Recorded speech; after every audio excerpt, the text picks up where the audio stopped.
You know, I envy you, Sherry. You can talk to other people and they won't ignore you. And I envy you. You can ignore any person you're bored with. You don't miss out on much. Most men are dull, unlike yourself. Well, I'm flattered.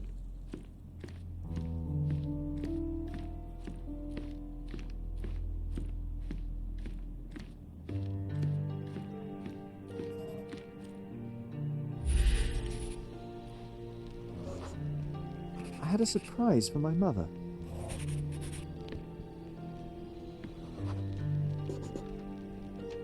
I was holding an ancient Greek vase, or rather, quite a big piece of it. You had a shovel with you, John. I remember now, we dug up the vase from Greek ruins here on Cordona, and were eager to show my mother right away.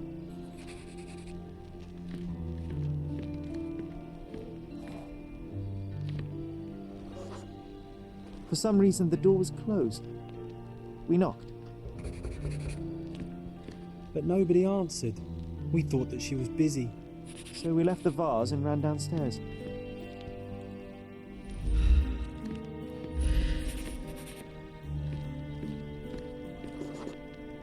I decided to gather some archaeological tools in order to take a closer look at the vase. But then we heard something, didn't we? Yes. It came from upstairs.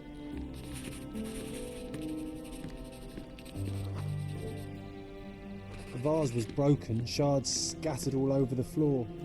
And your mother was standing at the door. Indeed, John. I doubt it was her. Let me concentrate. Otto Richter was standing there, furious at us. Dr. Richter told us never to disturb my mother when the door is closed. He said she had broken the vase. But we didn't believe him. I bet he smashed it.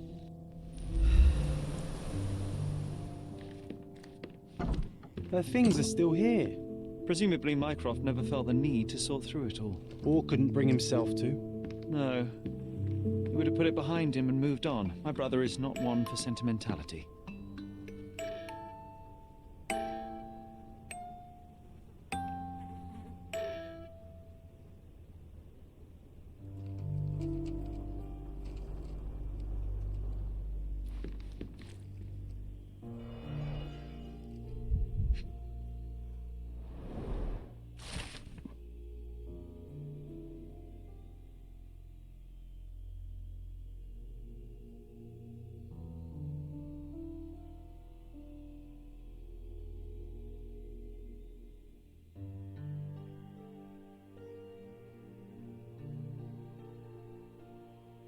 It's a strange feeling to read about my father's death in the newspaper.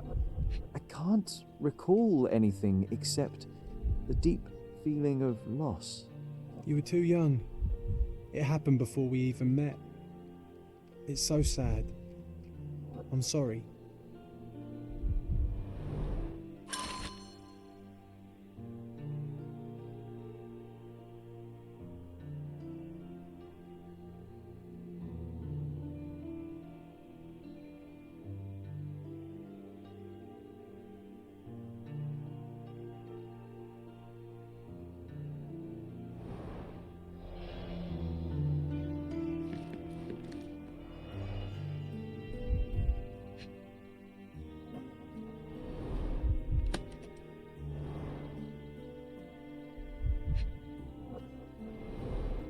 Do you think the doctor could have used these tools here? I hope not.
no labels.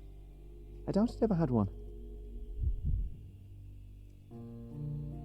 There appear to be residues of the bottle's contents at the bottom.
This room always reeked with an acrid medicinal stench.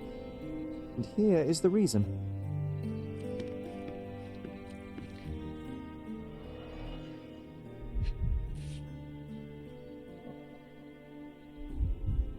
This picture was drawn by my mother.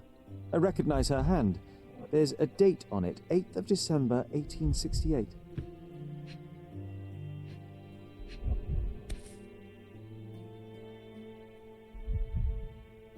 This seems a bit odd. I can recognize my mother's style, but it's far too sloppy.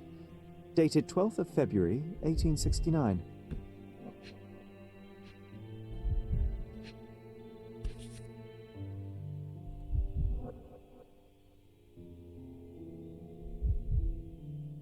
It's difficult to tell what this is meant to represent. There's no date at all.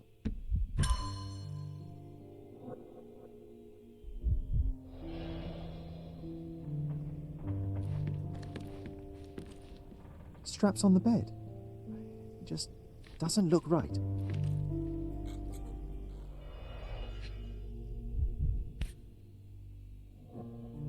Seems this was the most frequently used medication. One dram dissolved in a glass of water, administered daily, not to exceed 1 dose in 24 hours, not to be given to children.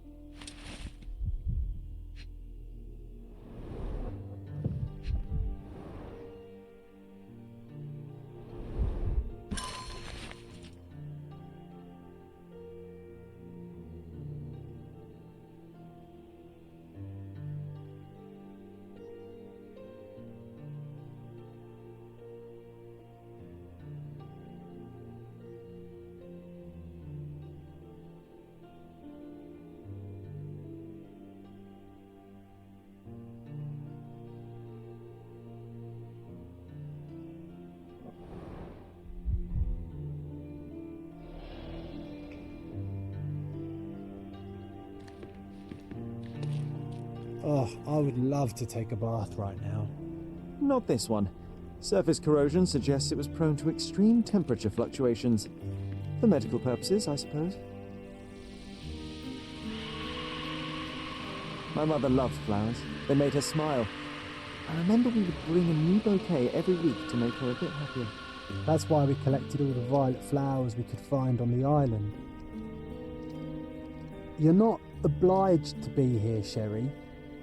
We can leave any time you want. Look what I found. The White King is under attack. Sherry, can you save him and checkmate the opponent in one move?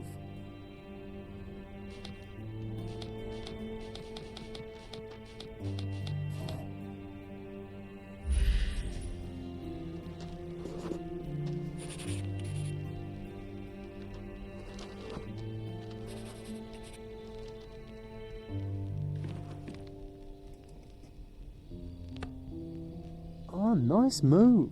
You saved the king and checkmated the Black King with the rook.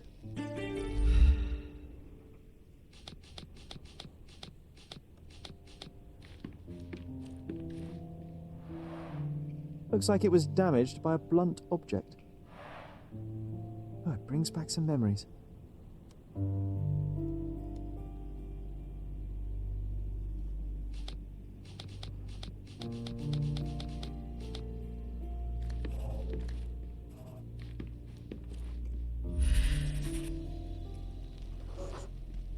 Mother was troubled that morning.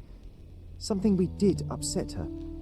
Dr. Richter tried to calm her down.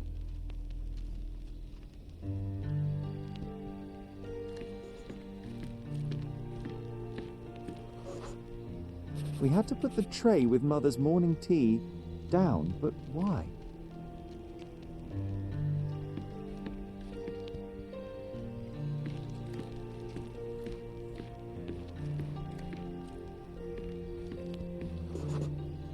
The broken plate shards were all over the floor. Mycroft had to change his suit as the one he was wearing was completely stained. It's starting to ring a bell. I think it happened in the morning.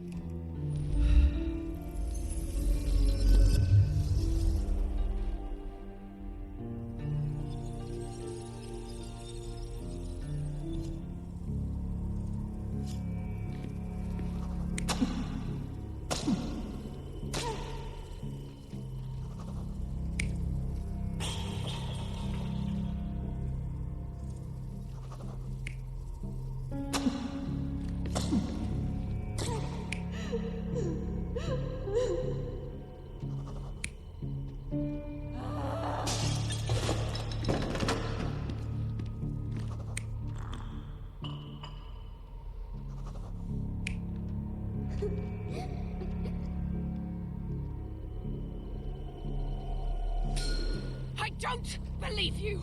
Liars! Get away from me! It's not true! It's not real! What? Oh. Everything will be okay, Sherry. I promise. It was the morning of the 9th of April, the day my mother died.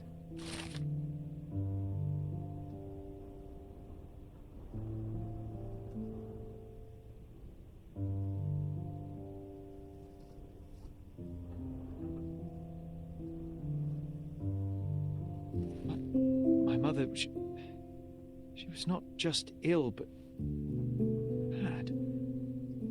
God have mercy. I'm sorry. That explains why you locked the memory away. There must be more, John. That was the morning of her death. I need to know what happened. Every time you... I just don't... Please, Sherry, leave it be. Just breathe, John. You know that I cannot leave the last stone unturned. We are so close.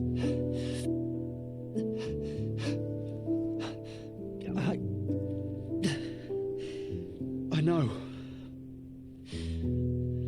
But can we at least leave it for another day? It cannot wait. Let us find another door and finally learn the truth. That's pointless, Sherry. To date, you have had no control over the return of these memories. It is all triggered by your work elsewhere on Cordona. You must accept that this will have to wait. Are you all right? In the end, little has changed. My mother was still unwell, just not with tuberculosis. What I do not yet understand is why Mycroft lied about it. There are precious few pieces of this puzzle remaining, John. Let us dawdle here no longer. Indeed. Wait. Did you hear that? Yes. Metallic soles. What is this sailor doing here?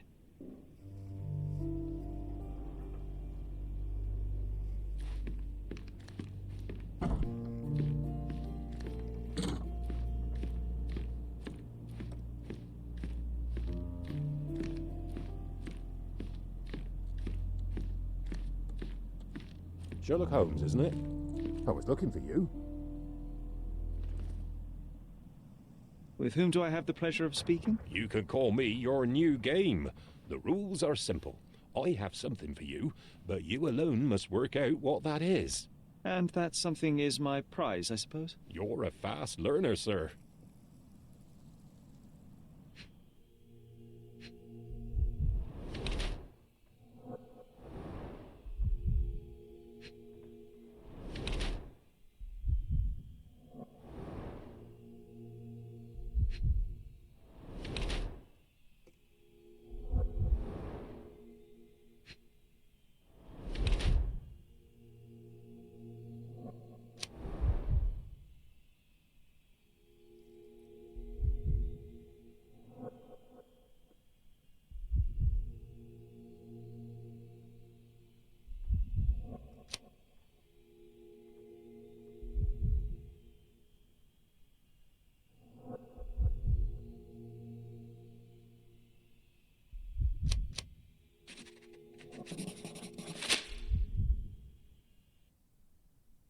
cannot believe that Mr. Vogel has somehow successfully called my attention to his gallery.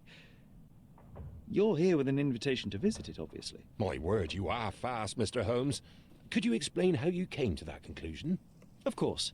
Explanations are my favourite part of any conversation. Hands without any sign of regular physical activity, in contradiction to one who would most usually wear such a uniform. The paint in your hair is pink. I don't know of any military service that paints their ships pink, unless they have launched a new fashionable fleet. A sailor with the soul of an artist? I would suggest rather a gallery employee disguised as a sailor to mislead me. How many artists on the island know where I live and of my passion for deduction? Werner Vogel is clearly at the top of the list. And you've been attempting to conceal something square-shaped within your pocket. An invitation, I suppose. An invitation to Mr. Vogel's gallery. That was remarkable, Mr. Holmes. Mr. Vogel was right about your genius. I think he may have even underestimated you. This is your invitation. Please tell Mr. Vogel that the seed has been planted. He asked me to tell you to do so, if you win this little game. Farewell.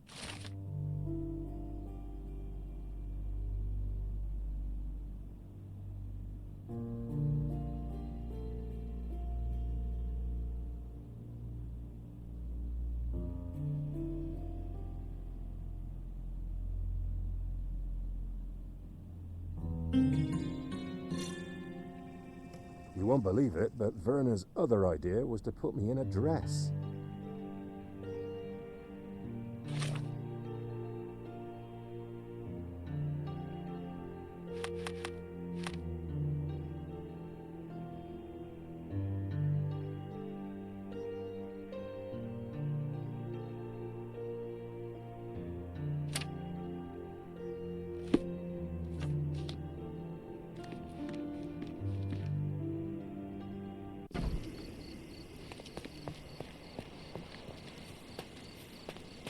Mr. Sherlock Holmes, I presume. Correct. With whom do I have the pleasure? Emilio Esteve, happy to make your acquaintance. I am here on behalf of Mycroft, your brother. He is on his way to Cordona.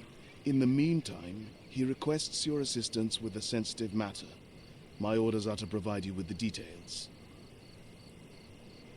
I'm afraid I don't have time for this now. I hope that you will reconsider.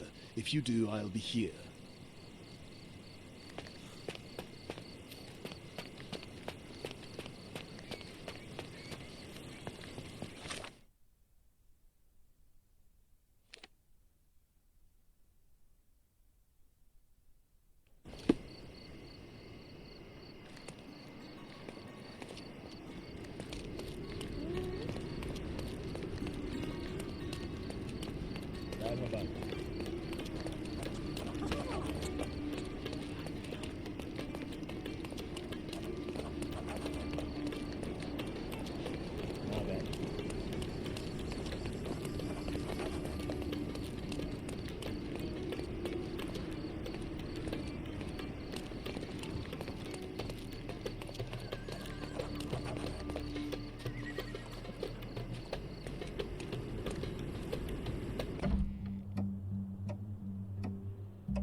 Mr. Holmes, you came.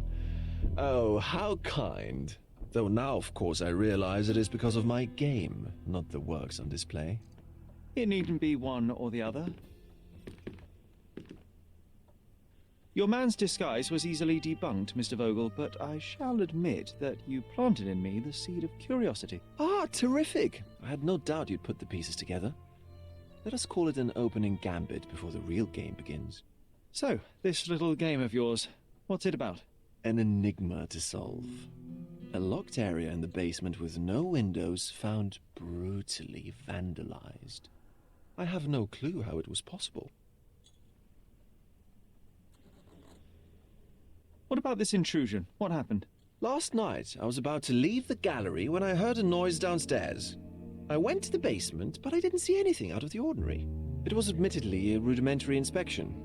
It is not uncommon to get rats down there, so seeing nothing of note, I left and locked up the building. When I returned this morning, alas, I discovered that part of the exhibition had been torched, and there was no sign of the intruder. The mystery being, of course, that all the doors to the gallery were locked exactly as I left them. And the door to the basement is the only entrance? Correct. Tell me you're not intrigued. And this locked area downstairs, what exactly was it?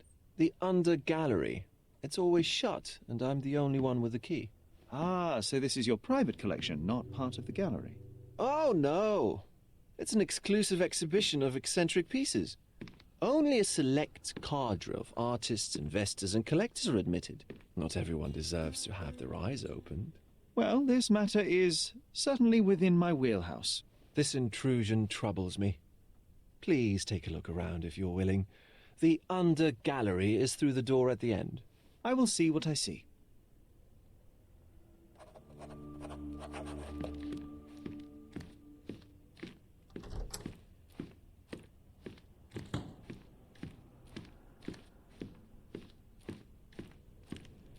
Back home, we've got a taxidermist. He's gonna have a heart attack when he sees what I bring him.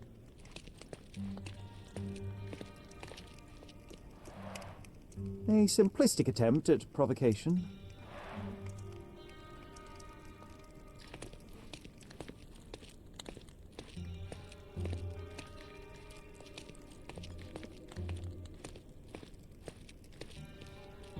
Closed with a metal bolt.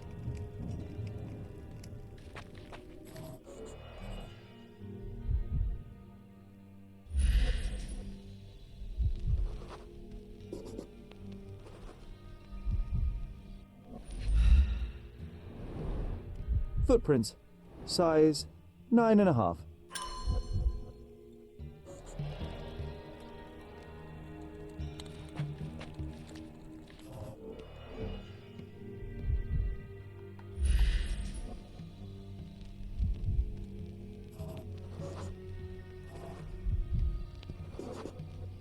The left step's length is shorter than the right. It indicates that the walker was lame.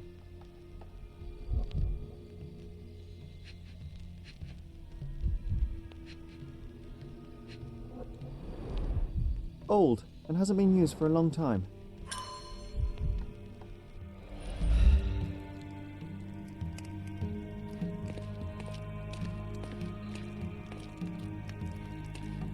A true artist never shows an unfinished piece.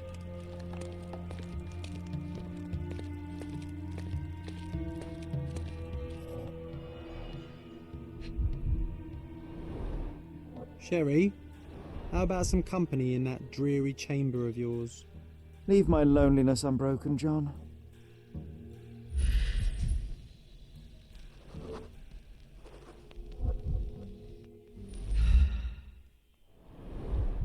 A handprint of the thing from another world. But it looks fresh, and its coal origin ruins the effect of the extra mundane.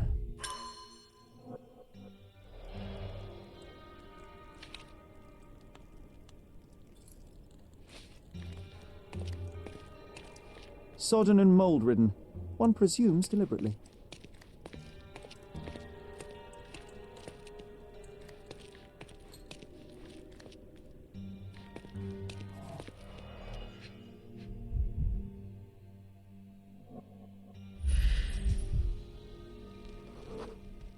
Ugh, sheer vandalism. Only an ignorant person could do such a thing.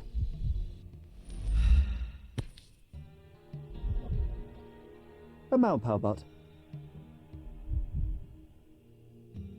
Coal fingerprints. I think we're looking for a man with a coal moustache.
The intruder entered the basement through the coal chute. He used a magnet to open the hatch bolt. He accidentally pushed a shovel to the floor. Vogel heard the noise. At the sound of his approaching footsteps, the intruder hid inside the coffin. When Vogel entered the basement, he failed to notice anything strange and left without properly checking. The intruder waited until Vogel had left the caravanserai before burning the paintings in Wilde's room. But the vandalism was a cover for the theft.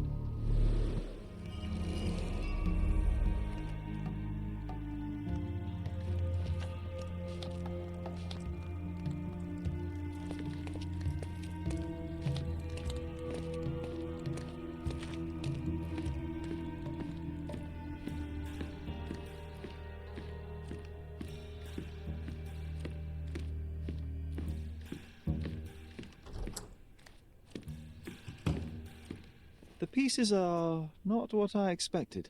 What do you think my collection is about? It's a reflection on mortality. Nothing lasts forever, no beauty sustains itself, and everything succumbs to darkness. Am I right? I don't know. Well, that's absurd. Of course you know. It's your gallery. There is no one answer, no singular truth, but many, filtered through the subjective mind. That forgetting, embellishing, lying machine. Besides, what's wrong with a lie if it makes life more interesting? What's wrong with a lie? It corrupts the ability of others to behave freely and rationally. Men never act freely and rationally anyway. It matters not what is or isn't in the end. The only important thing is how you feel. And I simply want to feel and consume as much as I can. Don't you? Feelings are simply one's animal ancestry trying to wrest back control of the brain. I try to avoid the distraction. You try not to feel, even in a place like this? None of it moves you? To be frank, I struggle to maintain even a whit of interest in art. But Mr. Holmes, it is joy incarnate, mankind's greatest achievement. Mankind's highest achievement above all others is objective and rational thought. I see then why you dislike art, for it means whatever you want it to. Or perhaps, Mr. Vogel, I was lying. Aha.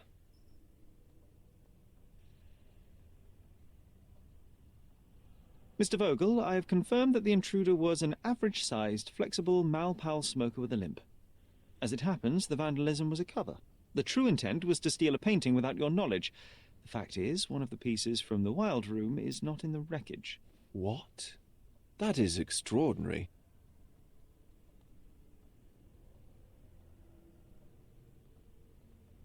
The fire was a clever attempt to hide a stolen painting, even if it didn't fool me.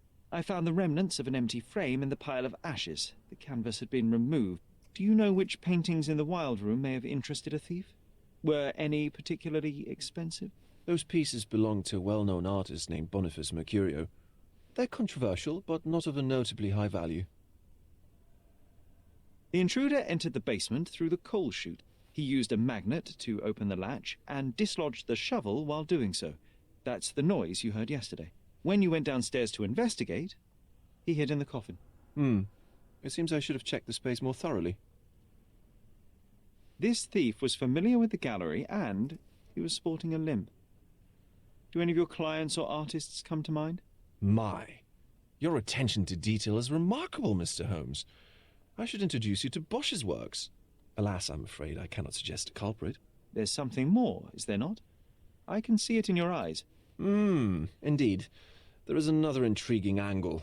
I recently received an anonymous offer for one of Mercurio's works. The sum was more than fair, and indeed could have saved Mercurio from his artistic poverty. But he declined it. Was it a performative whim? Some artists lionize pain and hardship as if their work would be worse after a meal and a hot bath. I cannot tell. But not only did he refuse the deal, he insisted on displaying the painting in the public space. I was hoping to change his mind, but artists are a special breed of stubborn.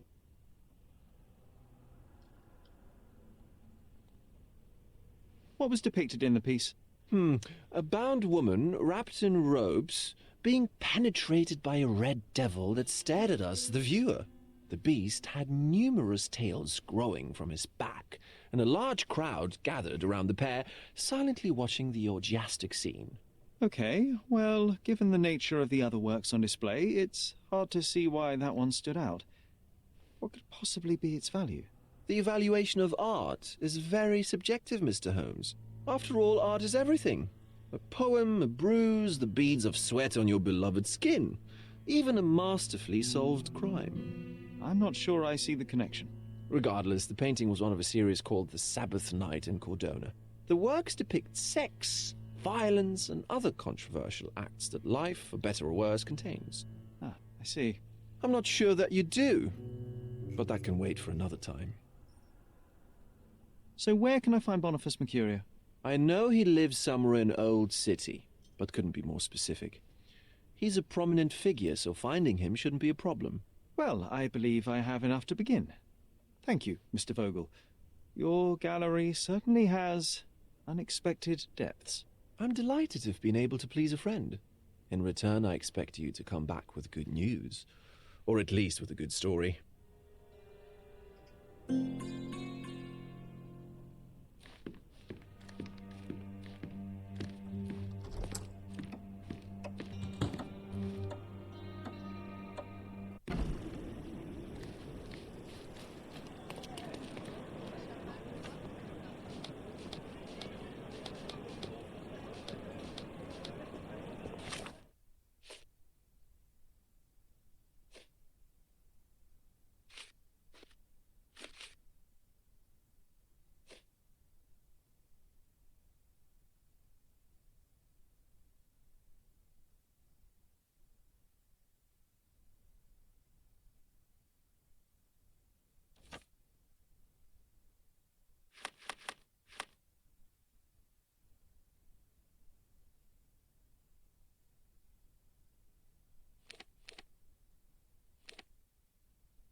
Mr. Holmes, I have something for you.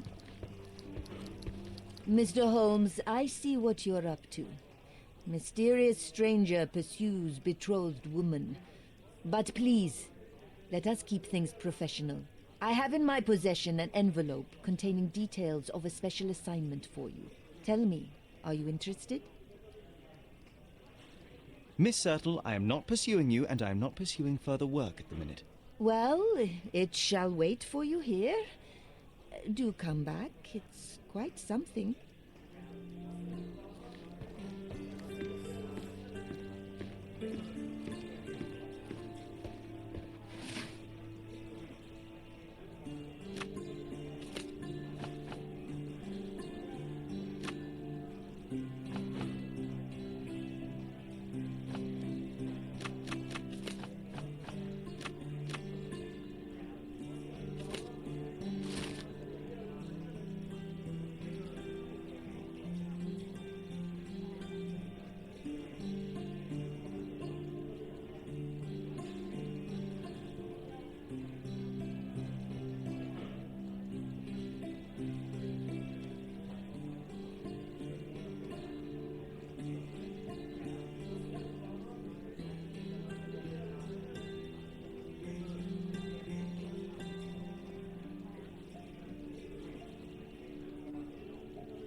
Excuse me, young man. Where do you think you're going?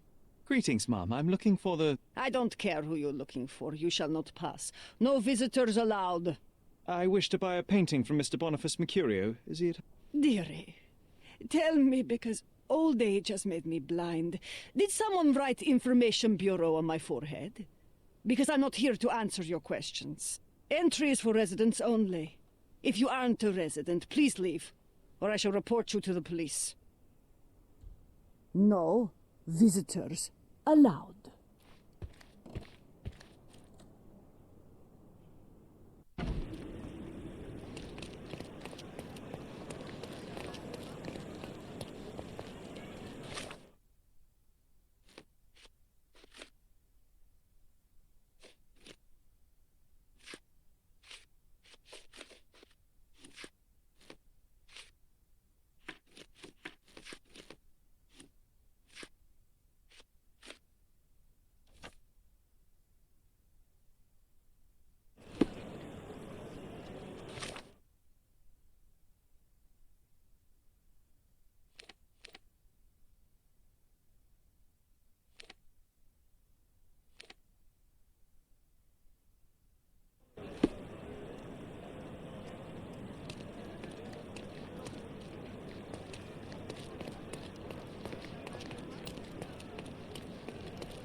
Nasılsın?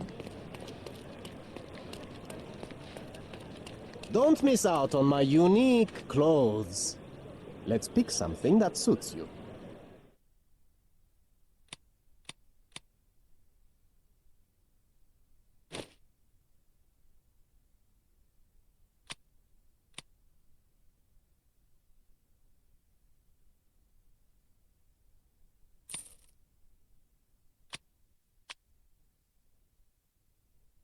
Be careful with what you've taken.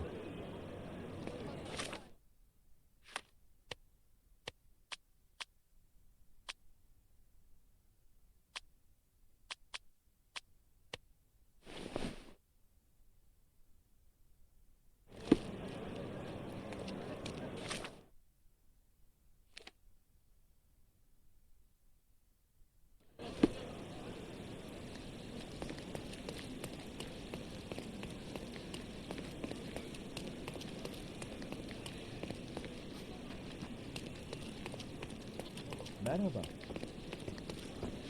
I have no time.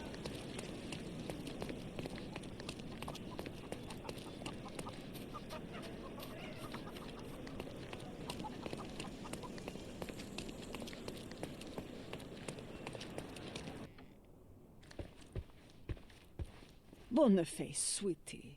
Is that you? Ah. Old age does terrible things to one's sight. I didn't recognize you at first. How are you, Mum? I'm ashamed to admit that I've lost my key. Do you have a spare? For heaven's sake! How many times will you lose that key of yours? Of course I have a spare. You artists all live in your own little world. Please, accept my thanks. I would rather accept your rent. You promised to pay me several weeks ago, and I'm still waiting. I will pay you, I promise, very soon. You'd better do, my dear. Or else I'll just change the lock, and I won't fall for those cow eyes.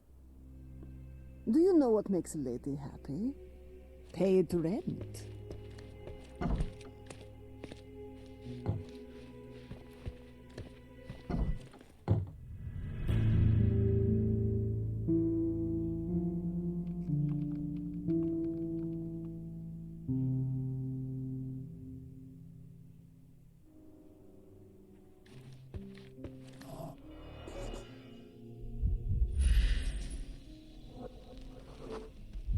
Judging by post-mortem rigidity, the body lay here for 1 or 2 days.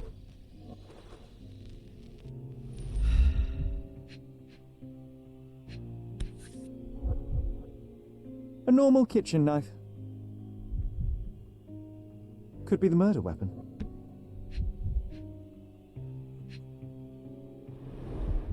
The wound is precise. It was inflicted by a razor or a knife. Soaked in blood. It seems as if the puddle of blood was here before the rags.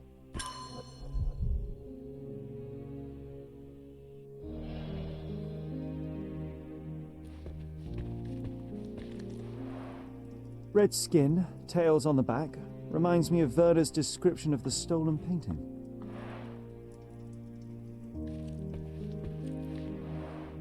The chest has been searched.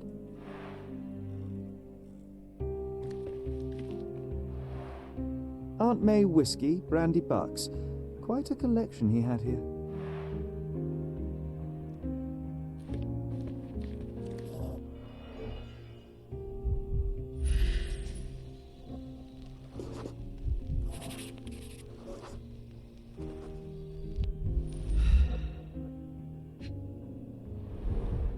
It appears the wine was truly awful.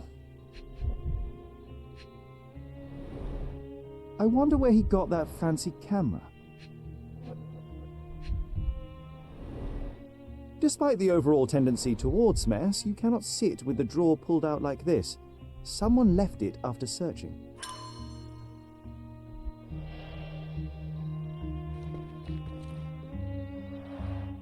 The blood has dried. I've heard of this style of painting.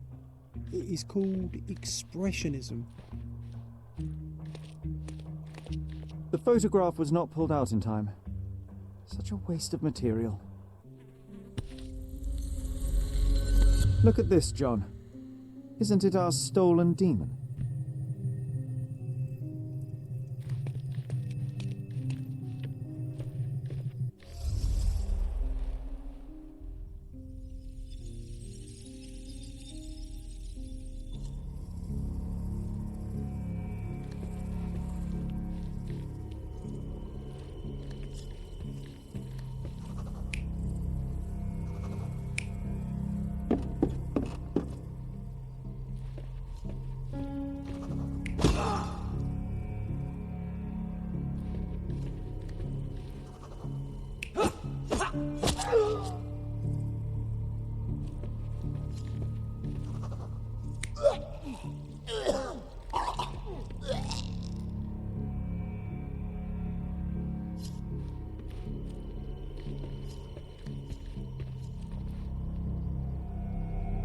Mercurio was developing photographs when the intruder snuck in. Mercurio heard him coming. While the thief was searching the chest, the painter ran towards him with a bottle in his hand. He smashed it across the thief's head. The intruder had no choice but to defend himself, and the weapon of opportunity happened to be a kitchen knife. Mercurio stepped aside to grab the painting, but the wine-blinded thief attacked Mercurio's throat. When the thief came to his senses, he saw Mercurio bleeding on the floor. He grabbed the rags and tried to bandage him, but it was too late. Why did Mercurio attempt to snatch the painting in the middle of a fight? To strike the intruder? Not with his painting, it was too important to him.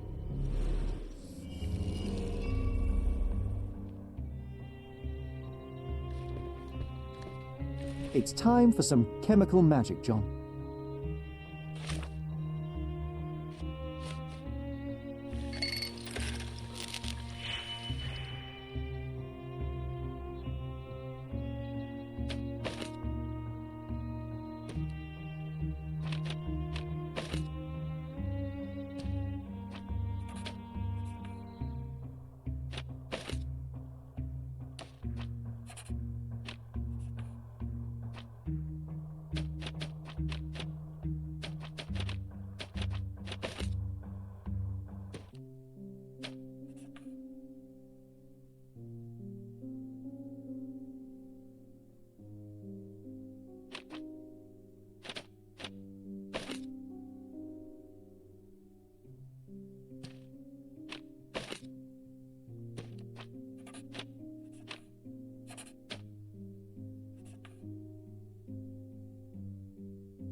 That doesn't look like the painting we need, Sherry.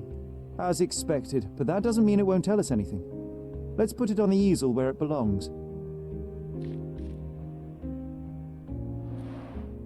I guess this is his most ordinary painting. Spot the two differences, John?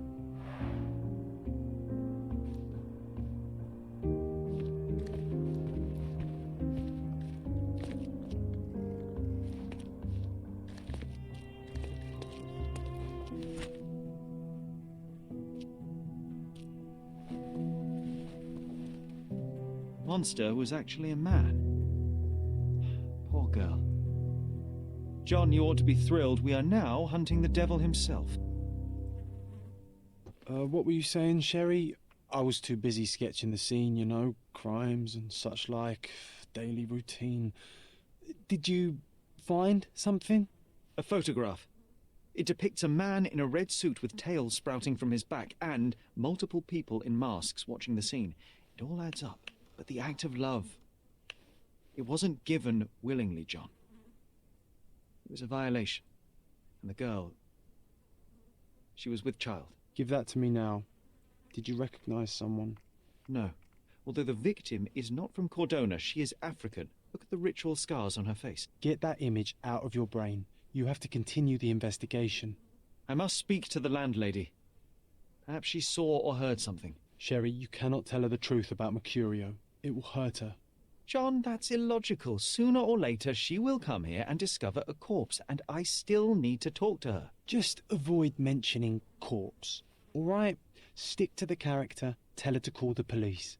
I'll take that into account. And wait here. I've redrawn the people in the photograph. Now you can proceed with your investigation without those horrific details.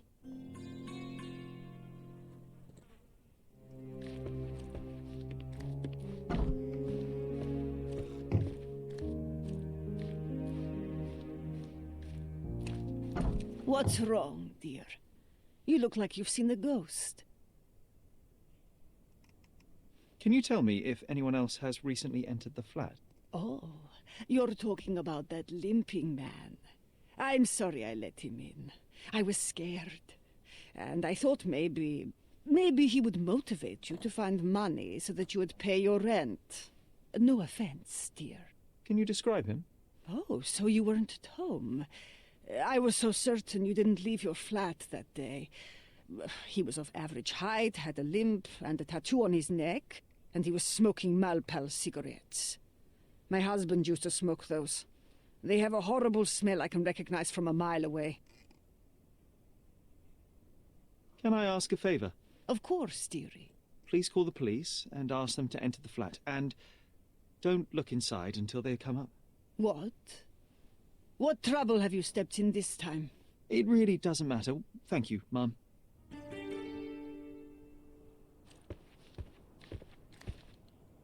Oh, Sherry, that was close.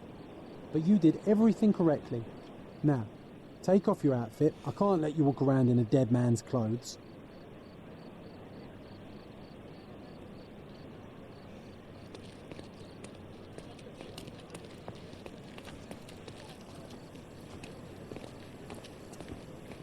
May I ask you something?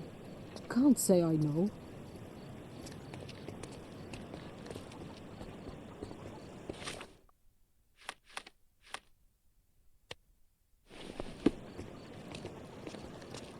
Help me, please. I would help if I knew more, but perhaps others will be more helpful. You obviously haven't thought this all through. Or are you just annoying these people on purpose? Is this familiar to you? You have a job, so why don't you go back to it instead of bothering me? Could you help me? What a coincidence. I only learned of this recently myself.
Beasts!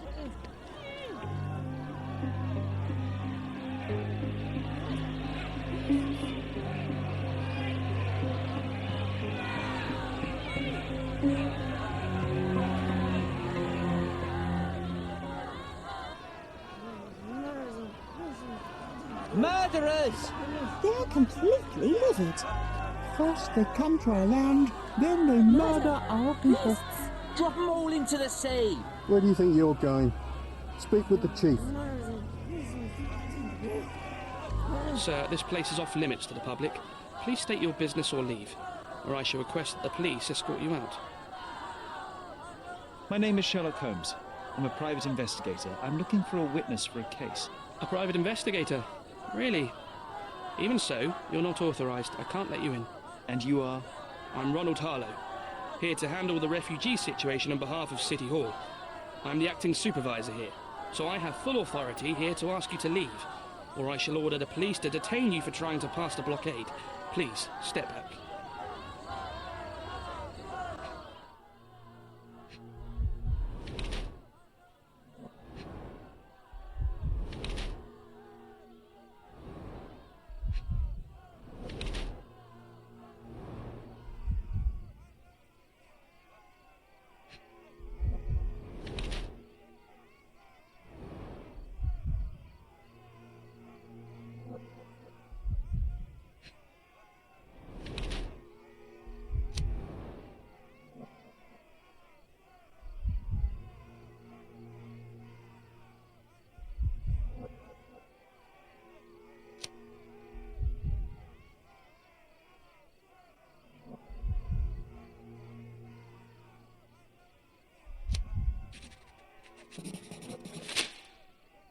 What about the murder that this crowd keeps shouting about?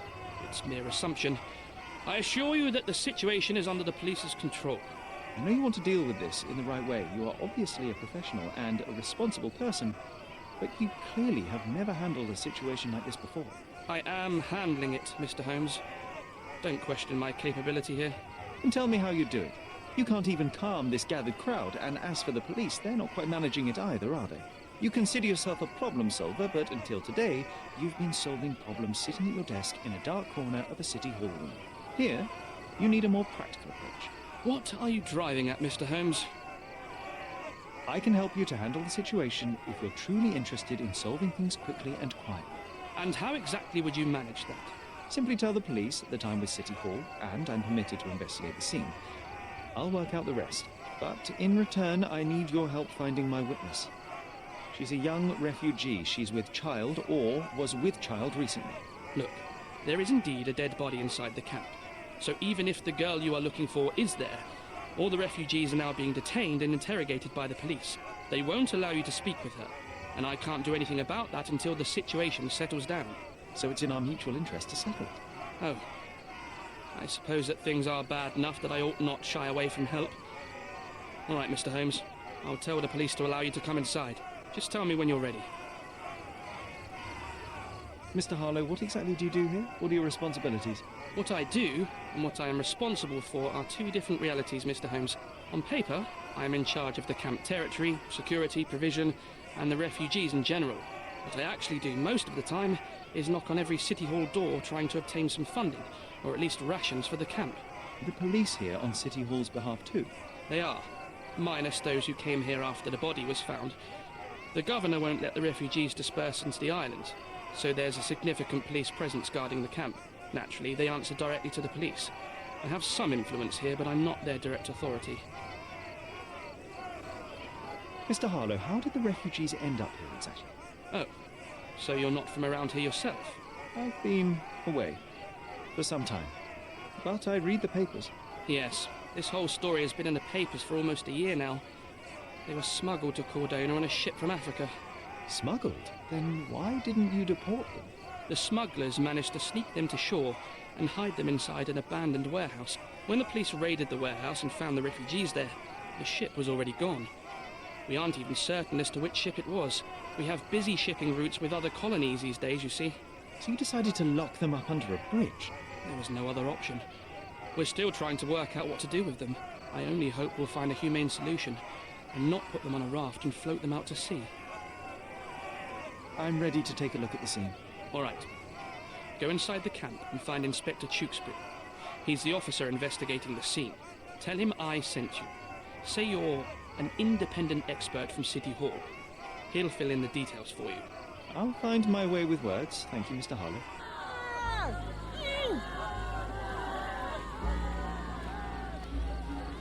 So they keep these refugees under a bridge like proverbial trolls.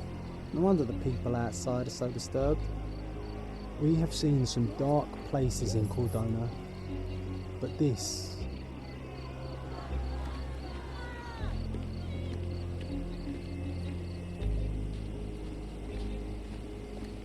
Who the hell are you? How did you get in here? Mr. Ronald Harlow let me in, sir. I'm Sherlock Holmes, a surveyor of refugee affairs with City Hall. You're Inspector Tewkesbury, I presume? A surveyor? What does that even mean? In short, I've been sent to conduct an extensive report on the incident for the Colonial Office and to assess all the damage inflicted on state property. Got it. Another paperworm sent to count money and get food for archive mold. Go on, look around, but don't make yourself too at home. As if I didn't have enough problems before you appeared. Could you first tell me what happened here? What happened? People from the bridge above the camp heard a woman screaming and saw a mass of refugees attacking a man. Clearly not a refugee. When the camp guards came by, the man was floating in the sewage canal with a knife in his chest. Bam. A murder. Big news for Cordona. I'm sure. Thank you, Inspector. Did you learn anything about the dead man? The fellow looks like a thug. I've had dozens like him fished out of the sea over the past 20 years. Ever since these refugees arrived, there have been people on Cordona with bad blood in them.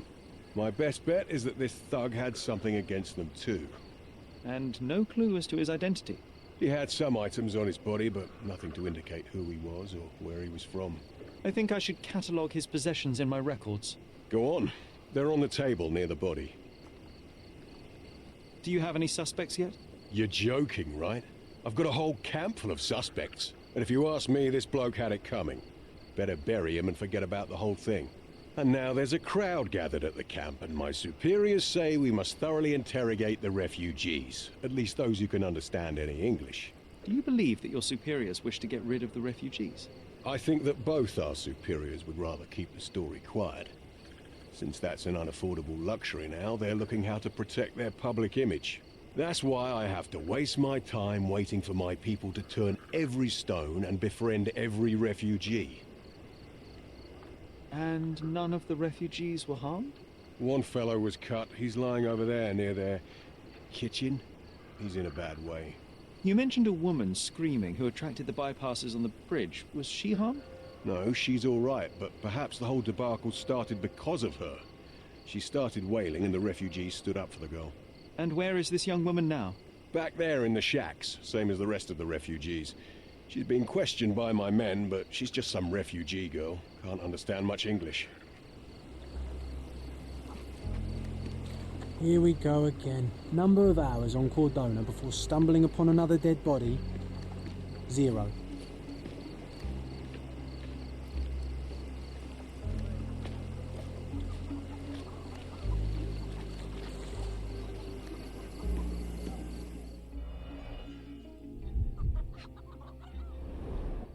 The cut is deep, potentially serious if not treated immediately. He is in shock, feverish and dehydrated. Sherry, you know first aid. Surely you have a duty to help this man. You can't leave him to certain death. I think we can find all we need here in the camp. Let's have a good look around.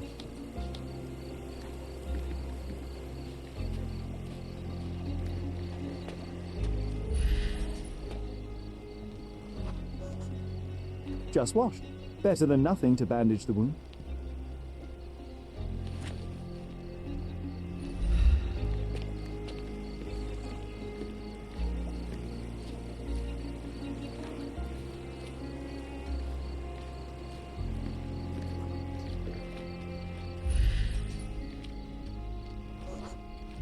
I can use this to stop the infection from spreading.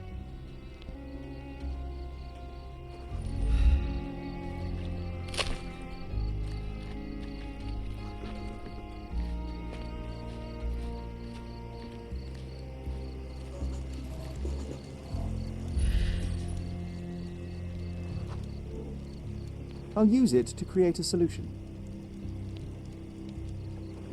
I've collected all the ingredients, now to prepare the first aid solution.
Thank you.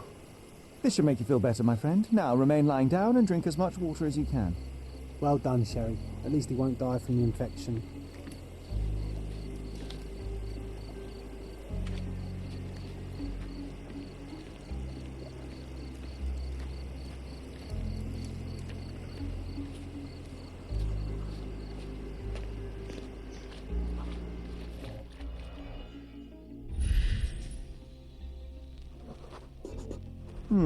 Coal dust under the nails. I don't see much coal around here.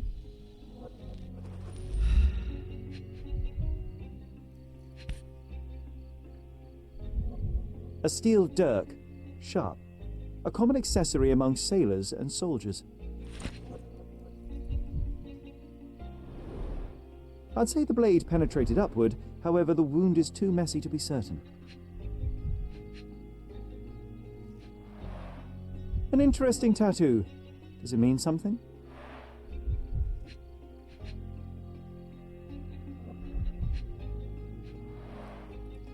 Heavy boots, with one sole far more worn than the other.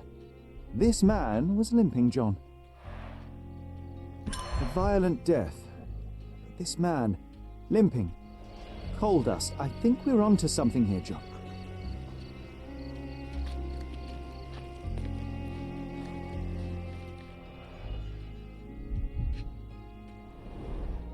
A simple leather sheath. Perfect for a dirk. Malpal, soaked with salt water. £1,000. A fair sum, especially considering British currency isn't very common in Cordona.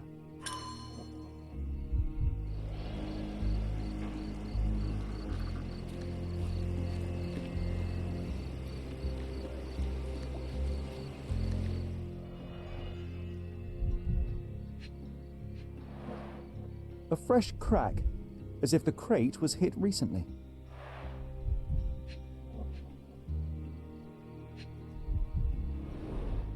Someone bled profusely here.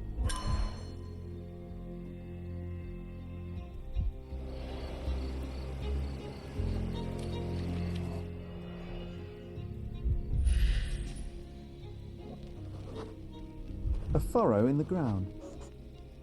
A blood trail leading to or from the canal.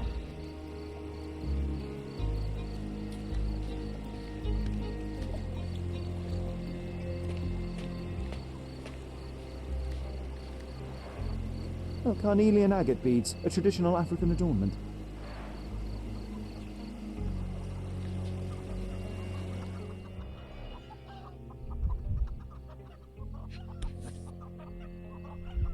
It might have been used as an improvised weapon. No hint of blood or impact. The blood sprayed off the blade after the strike.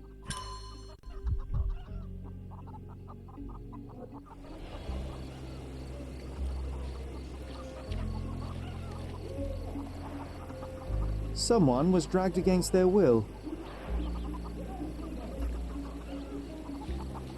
The refugees have been detained and will not leave until all the circumstances are clarified.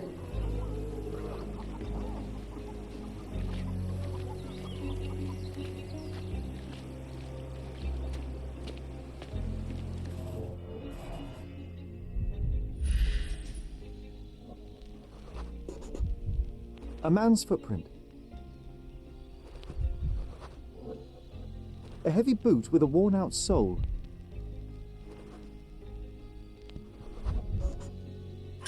Police boots. Always happy to trample evidence. These events have fractured into so many pieces. But I know you can collect them all, Sherlock. Clearly a left handprint here.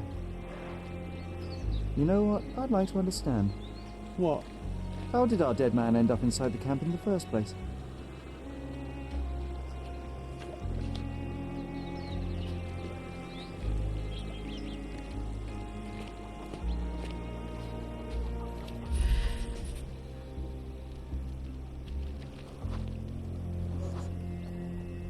It's unlikely anyone could get in or out of the camp by water without alerting the police guards.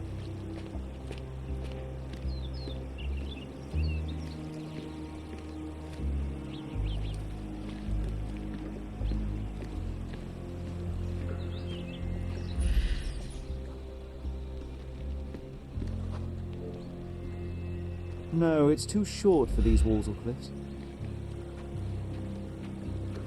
You know, Sherry, it's dawned on me to not clown around with knives anymore.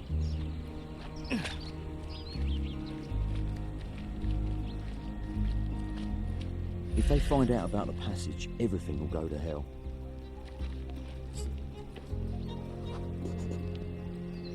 Sealed shut.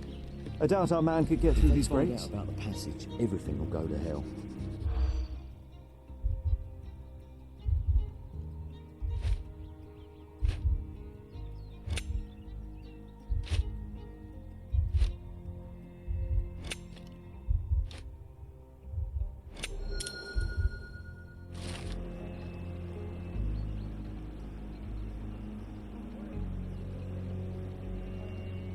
Nobody will know anything if you keep your bloody mouth shut. The coppers smell Sherry, just look at this. Living quarters in a sewer. What kind of a genius bureaucrat came up with this idea? We have seen some dark places in Cordona, but this...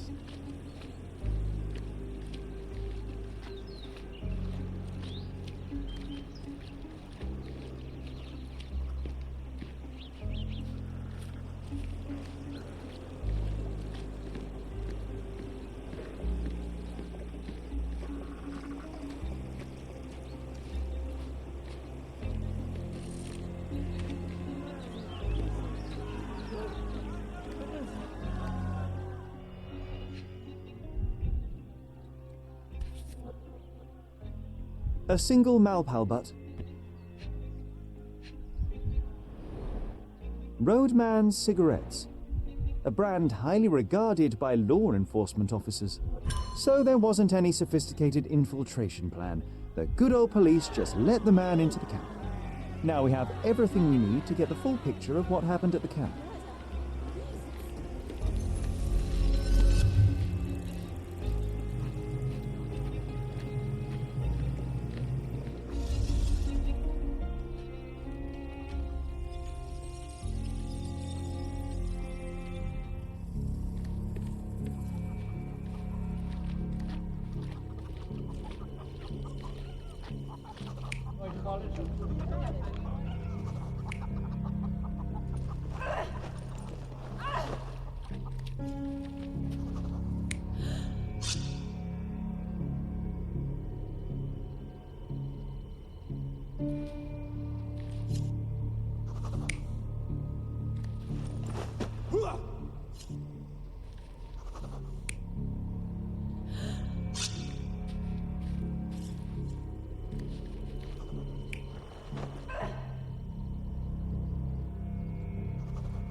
So, we have a thug who came to take a refugee woman with him. She resisted, but he dragged her by force.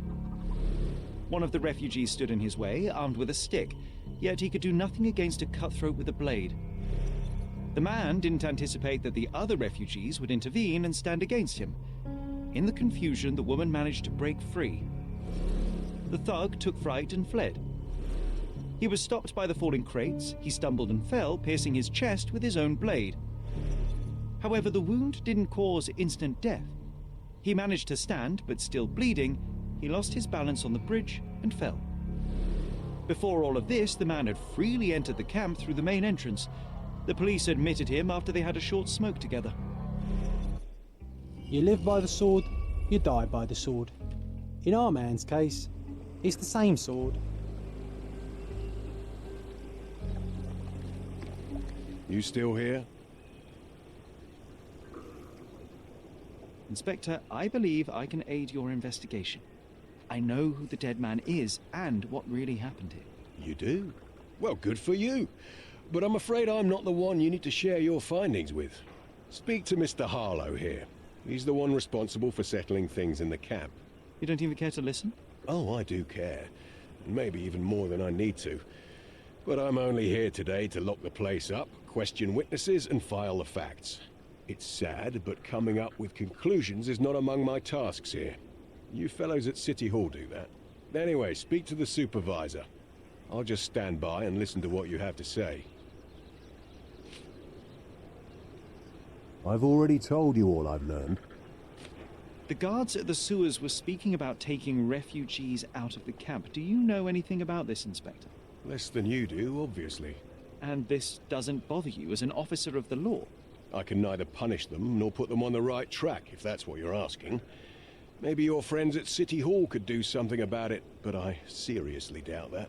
To be honest, I'm sick and tired of being frowned on for my uniform. If those fine gentlemen you've eavesdropped on are in some shady business, that's on their heads. Mr. Harlow, your refugees didn't murder anyone. What? Pray tell me what you've learned. All right, listen carefully. This might solve one problem for you, but will create a few more. Oh, well, that's a great start. The man came to the camp intending to kidnap one of your refugees, a woman. What he didn't expect was that the refugees would stand up to protect the woman. A brawl had broken out. In the chaos of it, the man stumbled over those crates and fell on his own blade. How do you know he fell on his own blade? The wound in his chest was inflicted from an unusual angle. It was not an offensive stab, shall we say. The refugees didn't touch him. And judging by the blood at the scene, the intruder managed to raise himself but was unable to walk very far. He ultimately fell into the canal. But how did he sneak into the camp? Why didn't the police see him? And this is where your new problems emerge, Mr. Harlow. What do you mean? You're not a dull-witted man. You know what I mean. There is no feasible way to get into the camp without the police guards knowing of it. The pile of mess I had to sort out has just become bigger, but somehow that doesn't surprise me. Anyway, I thank you for your help, Mr. Holmes. I'll take it from here. Meanwhile, I'll make sure the police aren't detaining the refugees any longer. You can go back in and look for your witness. You think one small clerk can make any difference in this place? Who knows, John? Just one ill-fitting cog could make the whole machine crumble.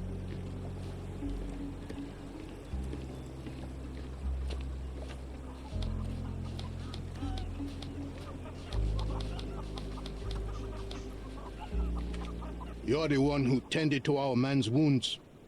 I thank you greatly. The police didn't allow us to help him. The police will leave you alone now.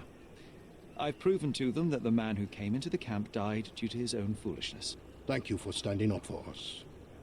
But nobody would help us without a reason. You're here because you want something. Yes, I do. I need to speak with the girl drawn here. The dead man came for her too. He wanted to take the girl away, but we won't allow her to be hurt again. What do you want from Nayla? Nayla.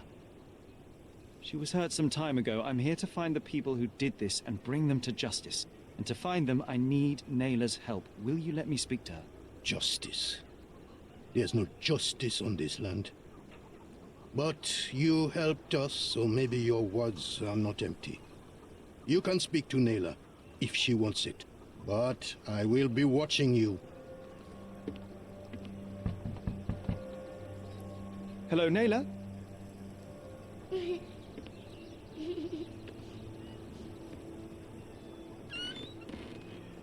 My name is Sherlock. I know someone hurt you. I am here to help. I'm trying to find the people involved and bring them to justice. Please. There is a photograph, and I'm sorry, it is terrible, but I simply must ask. Where did this happen? What can you tell me about these people? Christ, Sherlock. Nayla, I'm sorry. I'm not very good at this. You come here for me, but you are rude and cruel and condescending. A cross. The man had this cross. Now go away. Leave us be. I do not need another white man's help.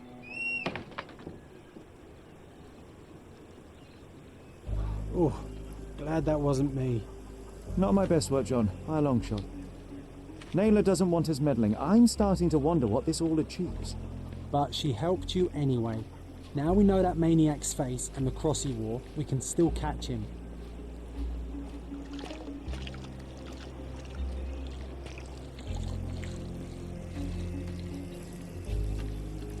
May I ask for your assistance? They often take us from the camp to work. Most don't mind, though. It's the only way to get a glimpse of freedom.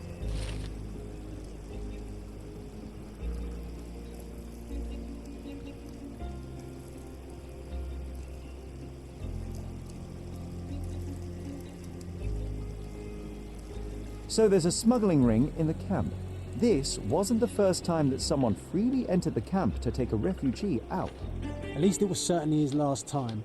My gut tells me that we'll learn more about this ring when we find out where the thug came from. You still here?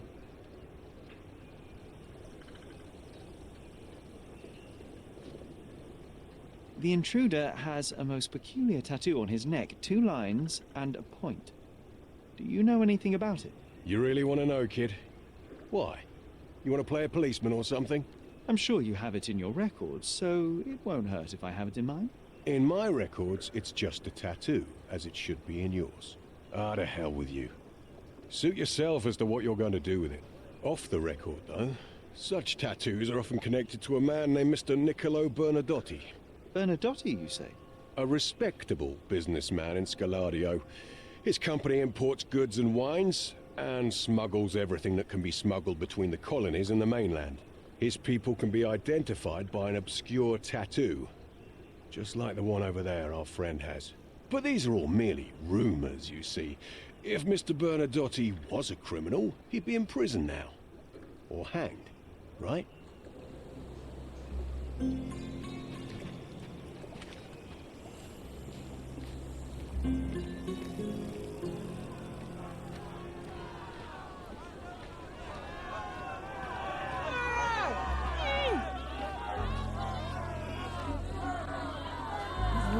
Is this... I just need to collect my thoughts, Sherry.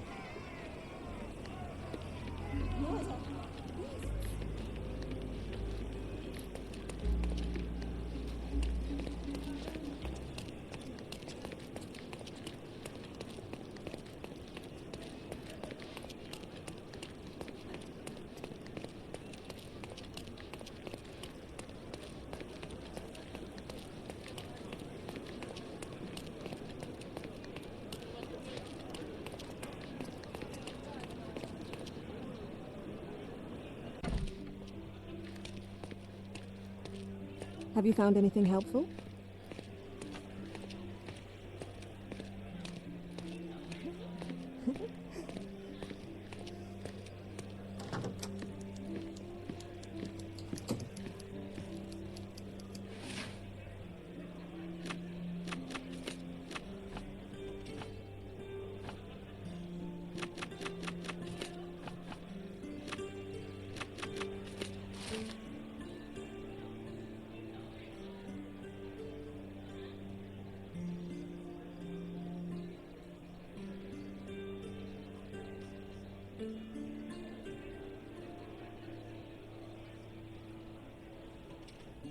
What a lovely man this Bernadotte is, eh, Sherry? Can't wait until we get to meet him.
It seems they're not expecting guests.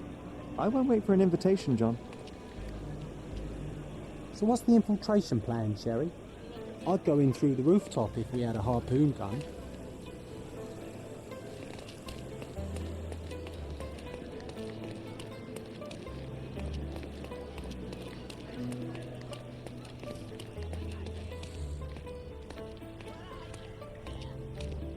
These workers don't look like your average Cordona folk. They're refugees from the camp. So many goods here. Let's find something illegal.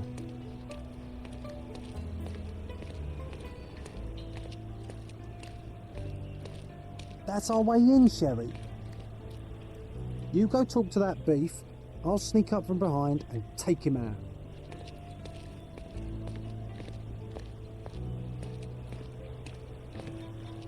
Hey, yo, this is private property. You lost something. I'm here to discuss business with Mr. Bernadotte. I tried the front door, but... Mr. Bernadotte isn't seeing anyone. You have 3 seconds to walk away or you'll never walk again. Capito? It's in Mr. Bernadotte's best interest to... 1. Well, this has been miserable. Sherlock, think. We know what the fellows from the gang look like. You can easily blend in.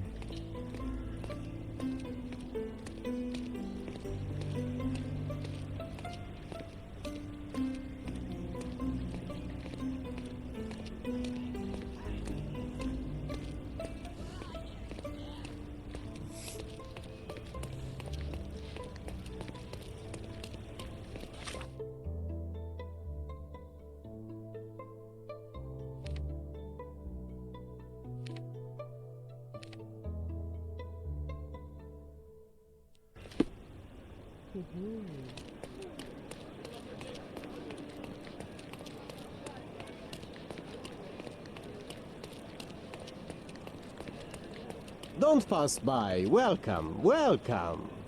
Let's pick something that suits you.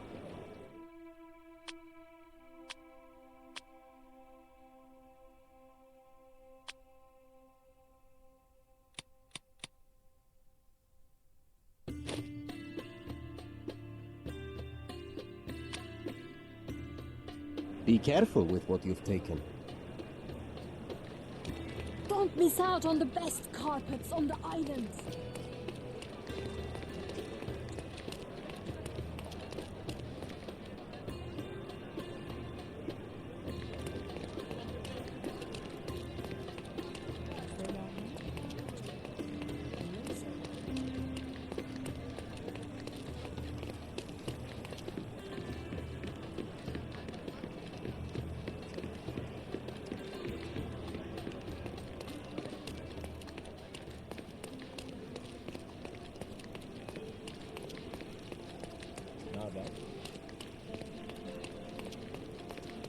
What's up?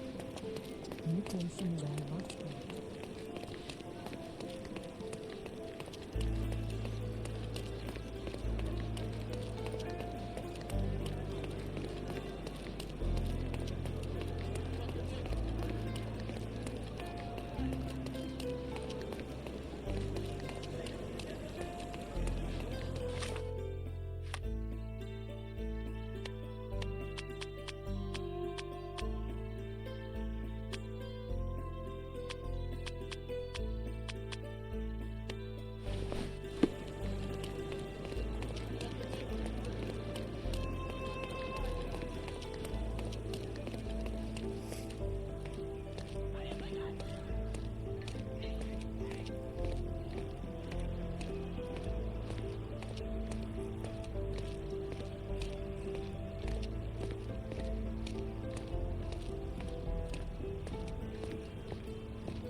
Hey, stop. Who are you? Haven't seen you before. Didn't see you either, mate. I'm John. Just shipped in from London. Cheap bastards had me sharing a bunk with 2 others. Aye, that sounds like Bernadotte. Why are you here? A problem at the refugee camp. I need to report to Mr. Bernadotte. The sooner the better. I knew it was only a matter of time until those savages stirred up trouble. Go on, get inside.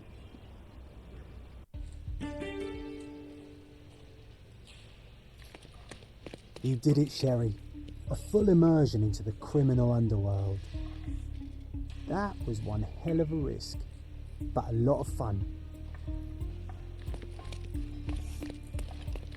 The silver and treasure, mate.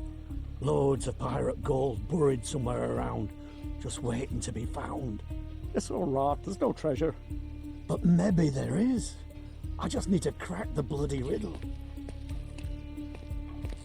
Sherry, look! This seems familiar. Is this?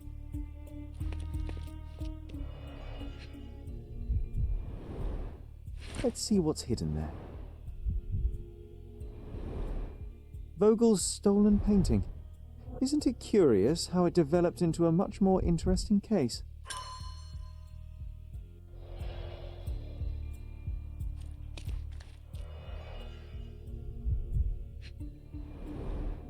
Masks, traditional for the Chokwe people of Central Africa.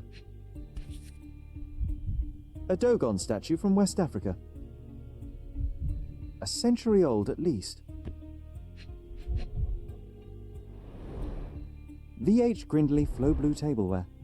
This is what lies behind the facade of Bernadotte Company Limited.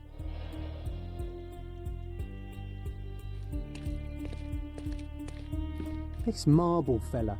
It's like he was made after my image. You see it? An amazing piece of culture. I imagine many collectors and museums would be interested in having it. Hello, friend. Tough day, eh?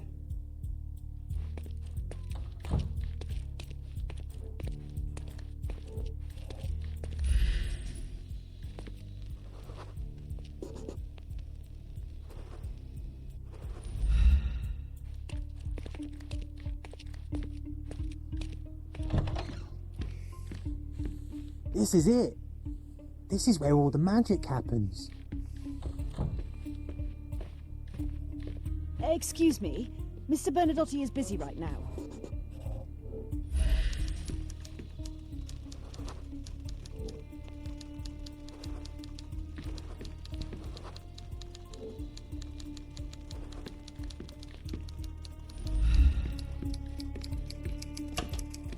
I don't know who you are, but someone will be punished for letting you in. But first, let's talk.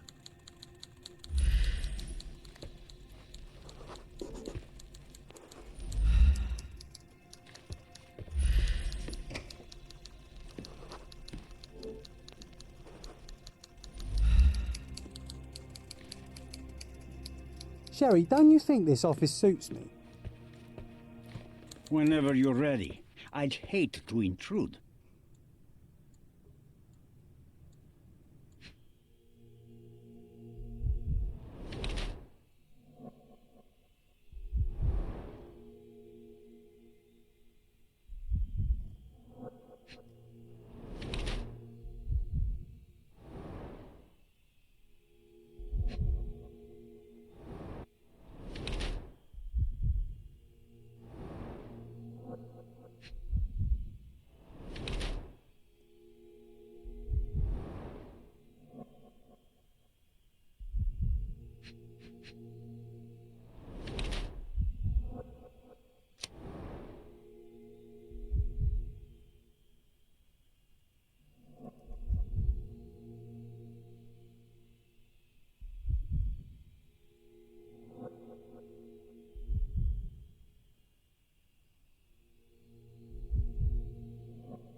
Niccolo Bernadotti, I presume?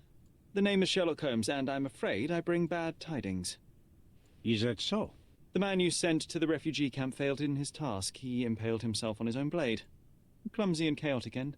For a man who just broke onto my property, you are more businessman than brute. You have my attention, Mr. Holmes. Do not waste it.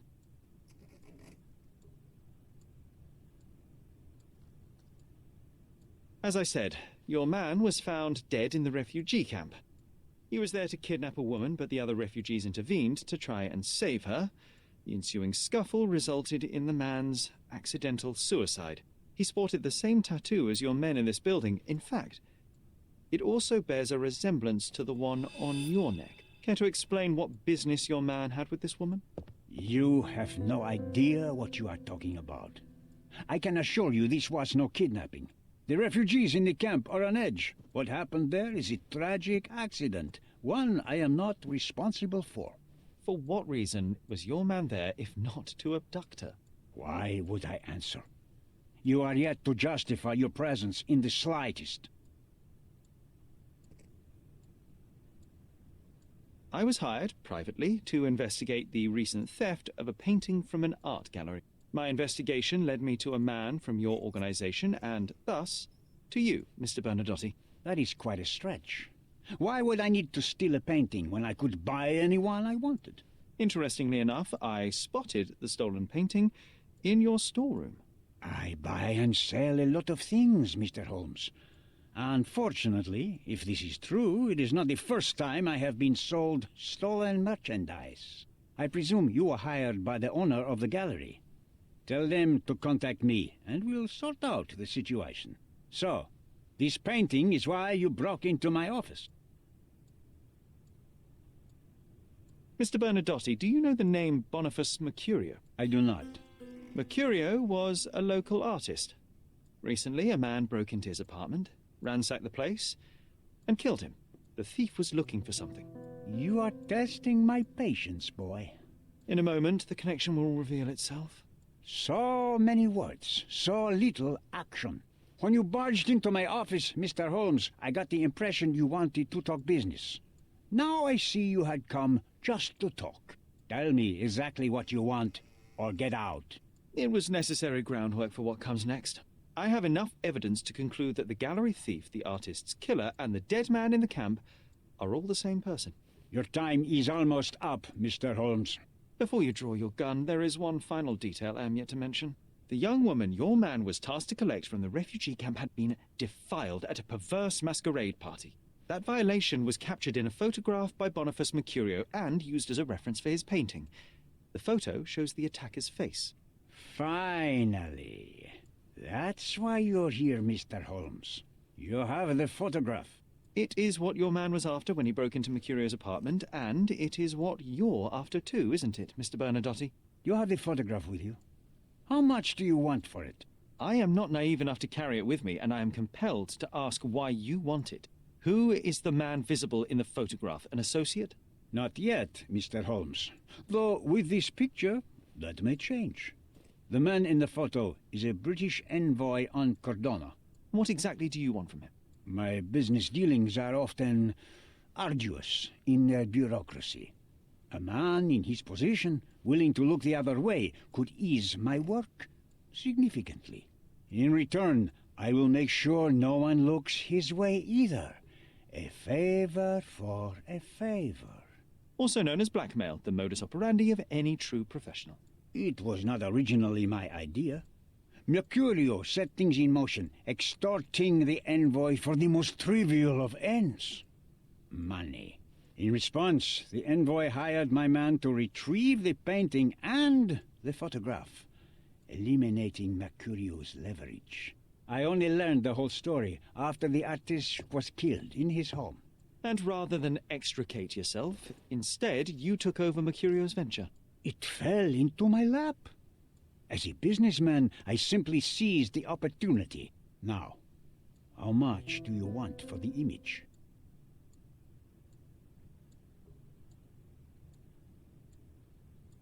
I saw refugees from the camp at your warehouse. They work for you. I have made certain arrangements with City Hall and the police. Thanks to me, refugees can work and be paid. It's a pathway to freedom. And how much do you save by capitalizing on their cheap labor? I have heard no complaints. They seem happy just to get out of that slum. Why did you send your man to remove the woman from the camp? Without a photograph, her testimony was the next best thing. Securing her was in everyone's interest. Victims and witnesses all too often disappear. I thought the girl was safer with us. I did not anticipate what would happen at the camp. I could not help but appreciate the collection of smuggled artifacts in your storeroom. You have rather diversified your business. Oh, high and mighty of you, Mr. Holmes. Not all smuggling is immoral. I pay generous rates to developing cultures and spread their culture to eager buyers. And furthermore, I supply many immigrants with a taste of home. A very convenient way of thinking. I have traveled wildly, Mr. Holmes. I've seen people in far-flung lands for whom my services are a lifeline. Without them, they would starve. The tax on cargo is often so absurd that it would be more profitable to simply sink your ship than dock it in the harbor. And trust me, I am speaking from experience. Why should I give you the photograph? Just name your price. What if my price were not money? You claim to have connections, Mr. Bernadotte. Perhaps you could improve conditions for the refugees. Give them a chance for a better life. Ha! I do have connections, Mr. Holmes, but help the whole camp? You are asking too much. I could, however, make arrangements for one person. The woman who was violated will have her own home outside the camp, solely for her and her child. She will no longer be a refugee, but a princess. That I can guarantee. Is that really possible? It will be neither fast nor easy, but I can do it. She deserves it, don't you agree? And as for her abuser, he will serve me, as much as he deserves. So in your plan, everybody will be given their due. Especially you, Mr. Bernadotte. Seems like a fair deal, no? I doubt anyone could offer you better. Simply give me the photograph, and the world becomes a better place. I give you my word. What makes you think you can decide what's best for these people? Such is the arrogance of British imperialism. I take your point. I opened the front door for you. Please, sir, do not linger.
If you're here on matters of signing up for military service, come back tomorrow.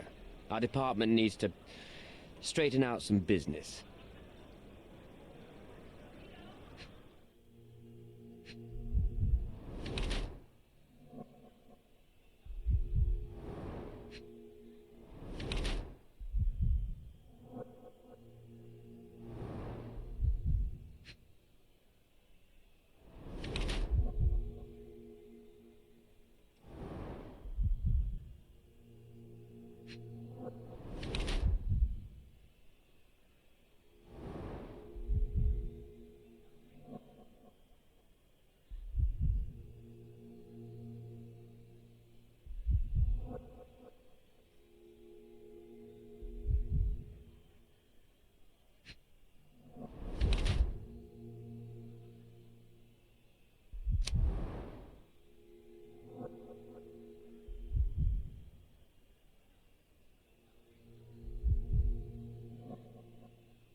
Why are you staring at me like I'm a Madame Tussauds figure?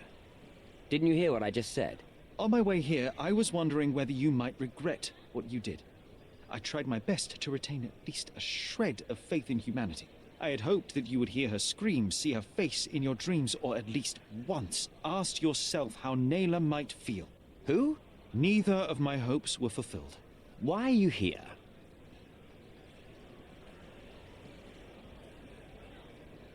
I came to talk.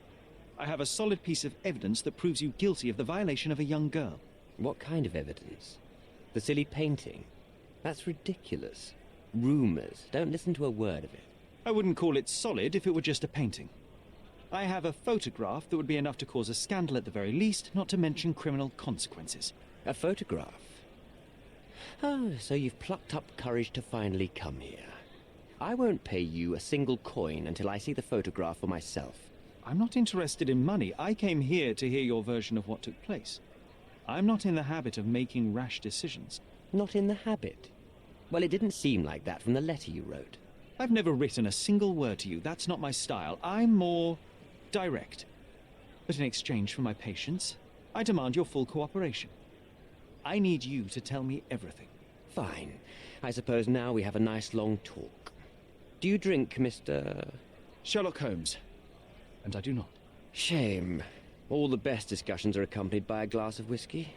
But out of respect for you, I won't drink either. Respect? That's an unusual word in your mouth, Mr. Where are my manners? My name is Thomas Norton, a British envoy in Cordona on a military mission. So, where do we start?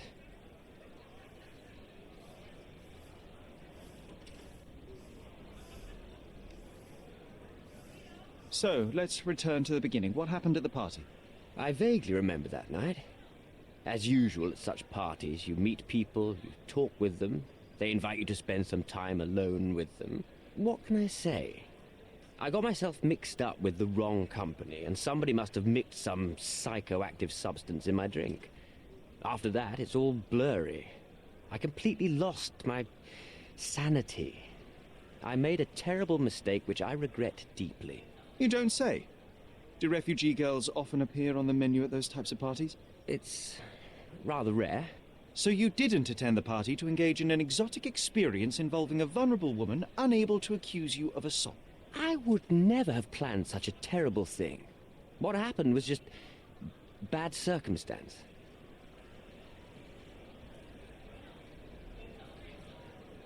You mentioned blackmail. Tell me about it. All right.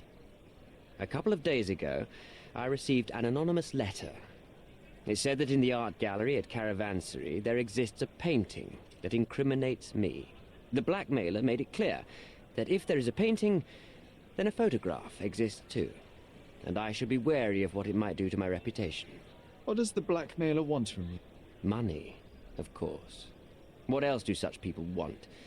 Needless to say, I don't remember anyone taking photographs at the party. Up until the last moment, I hoped he was bluffing. But he wasn't, as you've just proven to me. Show me the letter. I burnt it as soon as I read it. I've left enough evidence. There's no need for any more. Boniface Mercurio, does the name mean anything to you? He's an artist, right? The one responsible for the painting that compromises you. I found him dead in his room. Oh, that is bad. Wait, you don't think that I have anything to do with this? You had motive to kill him. Maybe I did, but listen. I know how this looks, but murder? That's on another level. I had thoughts that this Mercutio... Mercurio? Well, him, yes. I thought he could have been the blackmailer. But I was too afraid to make any hasty decisions. There were plenty of ways to fail by making a move, so I chose to wait. To see what he would do next. You have to believe me. I don't believe people, I believe evidence. Then look at the evidence. The painting that depicted you in the image of the devil was stolen by a mercenary. Did you have anything to do with it? I might be a rotten person, sir, but hiring criminals for illicit purposes is not in my daily schedule. And buying the painting in an attempt to hide the crime, is that on your daily schedule? What would you do in my situation? I would never put myself in such a situation. You're young. I could never have imagined myself in my current position, yet here I am in front of you. We all make mistakes, Mr. Holmes, and I'm no exception. Mr. Holmes, I've built my entire career on hard work and uncompromising dedication to the Crown. I made a mistake, but I'm not a villain from some cheap adventure fiction. By putting me behind bars, you will benefit precisely no one. Rotting in prison is the least you deserve, but I have a better idea. You will make amends and help the ones you hurt. Naylor deserves the very utmost of what you can do. Help the girl? I can't risk the press paying extra attention to her. I will do anything except that. That's not all. Use your connections to help patriate the refugees, find them decent homes, give them jobs. There must be a meaning to your position and my decision. Yes, all right, I can do that. So, will you give me the photograph now? I need to think this all through. Don't do anything foolish in the meantime. What makes you think you can decide what's best for these people? Come on, it's not like we've got anything better to do.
Oh, sir. Please, I have so much paperwork to do here.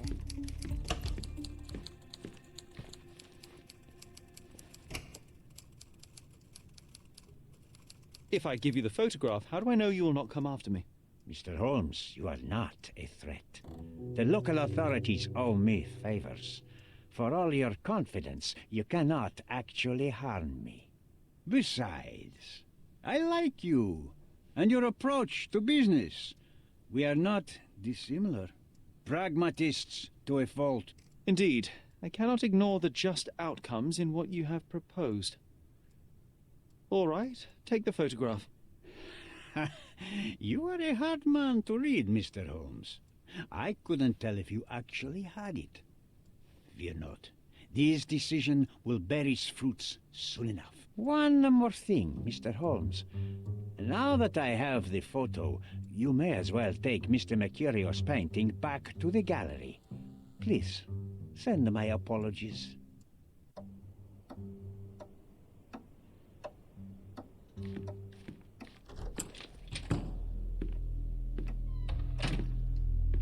Mr. Holmes, you've returned.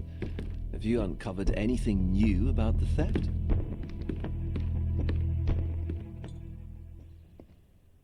I've brought news, but not all of it will please you. Fill me in, Mr. Holmes. I won't shoot the messenger. I tracked down Boniface Mercurio. I presume he wasn't delighted about the situation? He was not having a good day on account of his murder. Killed in his own flat by the same person that stole his painting. Oh, sweet Mercurio, perishing in the pursuit of his art. How apt. I will miss his exceptional sense of humor. I located the thief, but found him rather cold. He was tight-lipped about the painting, too. He's dead. How very droll, Mr. Holmes. One presumes you were not responsible. It was an accident at the refugee camp. He impaled himself on his own knife. Life is nothing if not cruel and capricious. What about the stolen painting? Have you located it? Yes, it's here. Splendid! I'm most grateful, Mr. Holmes. It must have been a difficult task. Will you share your adventures with me? I cannot, Mr. Vogel. The story is much like your undergallery. Not for everyone's eyes and ears. So sometimes you do hide the truth. What has happened to your crusade? I'm not on a crusade. I simply do not owe you the story. It was not an attack, Mr. Holmes. If you've chosen to keep secrets, I'll respect it. Besides, the truth is often more boring than the mystery. No? It is what it is, Mr. Vogel. Well, now that we've resolved all of our outstanding matters, I have a gift for you. I took the liberty of having it delivered to Stonewood Manor. I am told it belonged to your mother. And what exactly have you sent me? Frankly, I'm not sure how to answer that. I trust you'll know. Thank you, Mr. Vogel. I am curious to see what you have procured.